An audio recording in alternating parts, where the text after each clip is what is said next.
Are we good? Well, good evening and thank you for being here. I'm going to give you a rundown on a crash that happened a few hours ago here on Jupiter Island, and I really will tell you everything that I know at this time.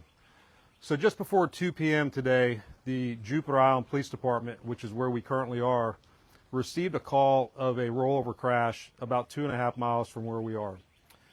The Jupiter Island Police Department responded out there and found a pickup truck pulling a pressure cleaner trailer and a Land Rover which was rolled over on the driver's door, and we're going to provide you photos of that. The investigation started, and initially right off the top it did appear that the driver of the Land Rover might be impaired, and at that point the Chief Ewing of Jupiter Island Police Department called me from the Martin County Sheriff's Office and asked for our assistance. It wasn't that the Jupiter Island Police Department isn't fully capable of doing these types of investigations, but quite frankly, the Sheriff's Office has a lot more repetitions in these traffic crashes and these types of investigations. Our investigation revealed as follows.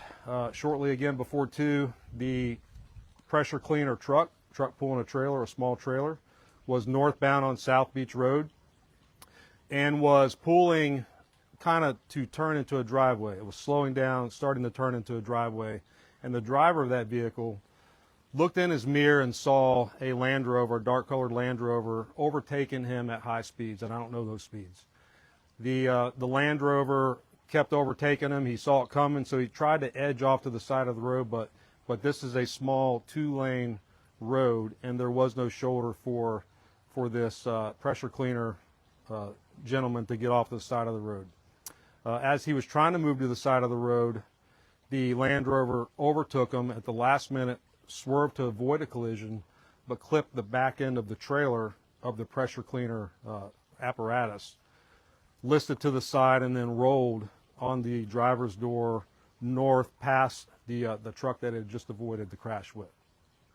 The individual driving that Land Rover was able to crawl out the passenger door of the car and was identified to be Mr. Tiger Woods. Our DUI investigators came to the scene here, and Mr. Woods did exemplify signs of impairment.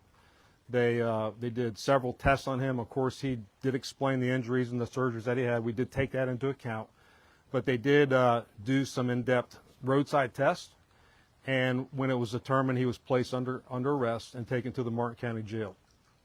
At the Martin County Jail, and even on scene, we really weren't suspicious of alcohol being involved in this case, and that proved to be true at the jail.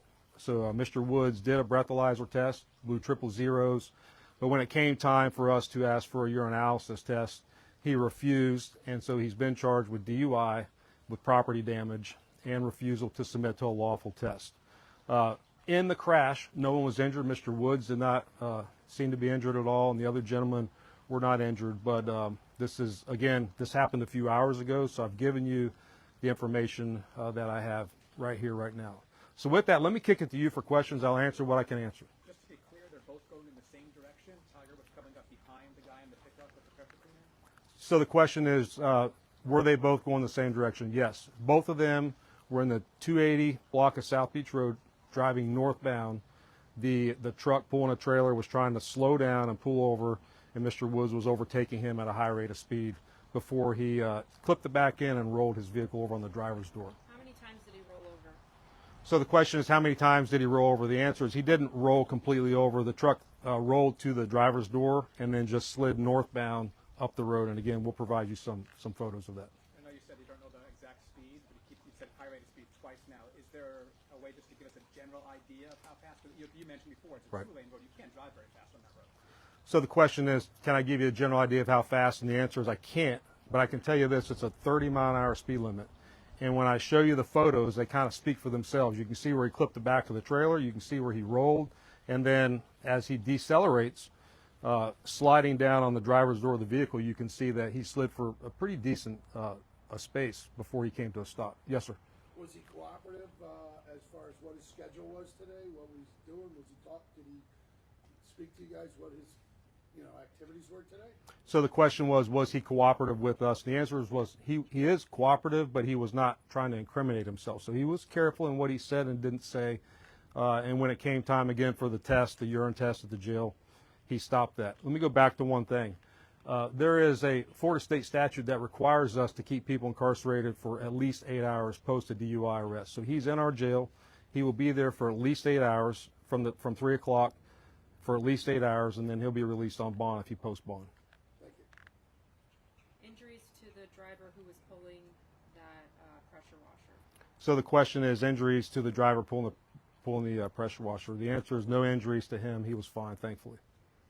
You said that breathalyzer came out with zeros. It was the urine testing for that, correct? Question is breathalyzer was 0 and it's a urine test. The answer is yes. So on scene, we had DRE experts evaluating him, and they believed from on scene that he was not impaired on alcohol. They believed it was some type of medication or drug.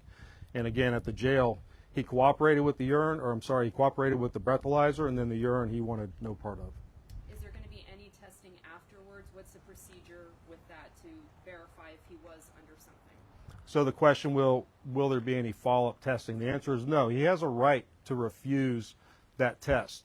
There is a Florida statute which he will be charged with for refusing to take that test, but we will never get definitive results as to what he was impaired on at the time of the crash. Is that also a felony, refusing to take the test? The question is it a felony? The answer is no. Both charges are misdemeanor charges. Is he being given preferential treatment in the jail because of who he is? The question is he getting preferential treatment in the jail because of who he is? Let me go back to the simplicity of this. We're the sheriff's office. We know we arrested a high-profile figure. I'm not trying to dramatize, but it doesn't matter who you are. If you break the law, we're going to follow the law. That's a really easy path to take. Now, as far as being in the jail, we're going to make sure he's safe. We're not going to put him in general population. He's not going to be with other inmates that could hurt him or try to capitalize on what he did. He'll pay the price, but he's not going to pay the price by getting punished in jail. Was there any drugs or medication or alcohol found in the car?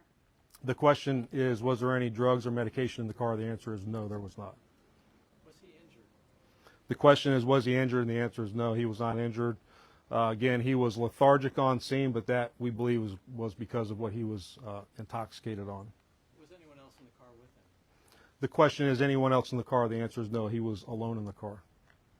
And was he wearing a seatbelt? The question is, was he wearing a seatbelt? And the answer is, I don't know. I'm not sure. We know he crawled out of the passenger door prior to law enforcement arriving. We can determine that based on looking at the car. I just don't know the answer.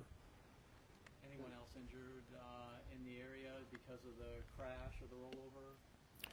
The question is, anyone else injured because of the rollover crash? And the answer is thankfully no. This is a small 2-lane road. Again, I'm going to show you the photos. Had there been somebody moving in the opposite direction, we would not be having a conversation saying there was no injuries. This could have been a lot worse. Is that all? Sheriff, thank you. Thank you all. Thank you.